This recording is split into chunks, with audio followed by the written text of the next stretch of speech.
So I got on the phone and I said, I saw Bryce at the Super Bowl. You see a bunch of these guys at parties and such. So I saw Bryce and I said, I said, Bryce, remember when we were at the Super Bowl? I told you we were going to pick a quarterback. And I wasn't kidding. And I said, you want to trade in some sweet home Alabama for some sweet Carolina? So he was just excited. He was like, I don't know if you could see him on the screen, he was like a little tenseness in his face, but then he was like, you could feel him just like, I'm so happy sort of thing through the phone. Why did you guys wait so long to tell him? Why not tell him a day or two before? Why keep it under wraps? Why not? Other questions? Dave, you set the bar high out there for him. I know that's been your goal since you got here, though. But mentioning the Super Bowl, could you elaborate on that?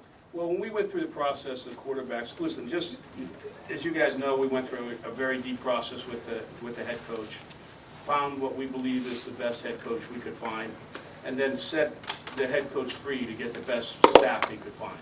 Okay, so that was what we did. So, and then when we were going through the process of these quarterbacks, one of the questions we ask ourselves is, which one of these guys will be, a guy that can take us here? What's the probability that this guy can take? Because there's no sure thing.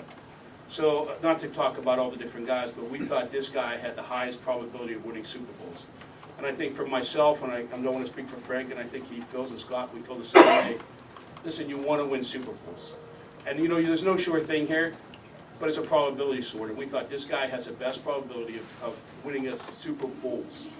The way he throws the ball, the way he's a point guard, how you can use the different players in the field, how you might not have to have as many elite receivers because he's a point guard, right? So he distributes the ball to people with routes. So you can save some money there. We believe we can save money other places because of him and put that money into the defensive side of the ball. So it's like, this is a guy that when you talk about here for us, for this Carolina Panther team, from from the time I guess Matt Rowland talk about the process we went through. Defense, first get the defense set. With Scott, get the offensive line. Okay. This year with Frank, we wanted and we got in free agency the different pieces we needed for wide receivers. We think we have some great route runners in Thielen and Hayden and other people here, and so that's somewhat intentional. Thinking about what we'll need if we have the point guard. Okay, and then with Scott, he has other people in this draft he's going to be thinking about. So, Dave, so it's a process. Dave, was this the most you've been involved in the process of draft up to the pick? Listen, I just set the process. These guys do the work. So that's it's.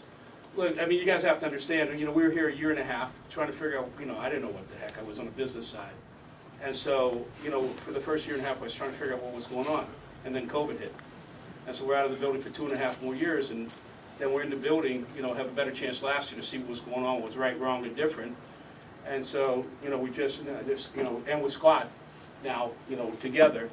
And so we just, went through the process. We wanted to, a certain head coach, a certain type of head coach, and we wanted the guy that could find the best head coaches and could attract, the best position coaches that we could possibly, get. And Frank ran a fantastic process for finding these guys. And look, I mean, I give great credit. I actually complimented Frank today. I don't give him compliments that. That was Like first. one compliment this year. So usually it's a compliment, I take it back a little bit somewhere else. But it was a straight out compliment. He went through the process, found the best, really, really tirelessly looking for the best person, not the person he knew, but the best person out there. And I think it's reflected in the staff we have. So it's a great testament to him. What Scott was talking about, there were discussions about trading up, and you were vocal about being aggressive and trading up for number one. Can you talk about that and why that was important to you to not just jump to maybe 2 or 3, but to number one? Well, the way the process worked, I'll tell a little bit about the process. So it was basically, and Scott's a better one to tell the story because he's really more. I'm on the outside, I'm like I don't know if you know this at all, but I know something about numbers and stats and stuff like that in my head. So I can figure out this stuff, that stuff. A lot of stuff I have no idea. And one of my great strengths is and I'm getting stronger at this, by the way, is knowing how stupid I am sometimes. Okay, so when we were in there, we had a trade to go up to 2. And it was a 3-way trade with Chicago, and we were gonna go up to 2, and the Texans were gonna trade up to 1. Chicago was gonna be down to 2, and we were gonna trade with Chicago. And so we were waiting. We had that trade kind of arranged on Wednesday, I think, Scott, is that the timeline, I think? Wednesday. And so, we waited. You have to appreciate it. Like, I come from a world where you do trades, and I don't love when trades don't happen right away. So I'm driving Scott crazy. I have to apologize for Scott for this, by the way. I'm saying, what's going on with these guys? This doesn't feel right. What's going on? And so Wednesday goes, Thursday goes, we get into Friday, and the Texans changed their mind about the trade, about doing the trade, the 3-way trade. We got in the afternoon, it was Friday afternoon, and, Scott talked to Poles, and basically he got a value that he would accept for us to move up to 1. And that was late Friday afternoon. And basically, we knew that we had to make a decision then, because he wanted to get a trade done. We thought that there were other people, including the Raiders, that had better potential trades on the line. And if we waited, they may come and jump us if we waited till beyond that day, because we knew that we were the bird in hand. They knew they had to trade with us, the trade that they could like, and we didn't want to go with what we thought might be a better trade from us, because we're 9th, right? You got 7th there that wants to do it, and other people want to do it.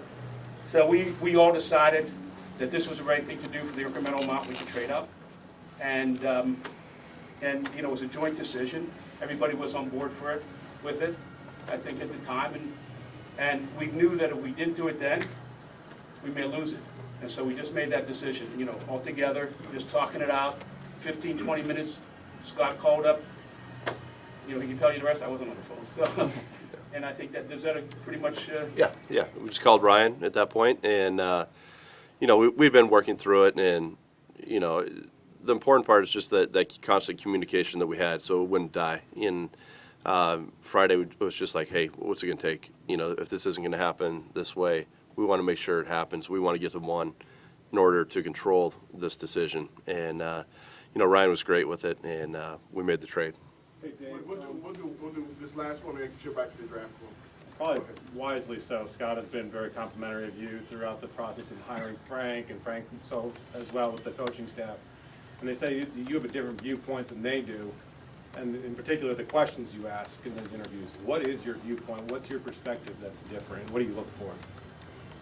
Look, I mean, I don't know if it's that different. I mean, I come from a world of analysis, okay, and trying to figure out what companies are worth, and asking my analysts like deep questions.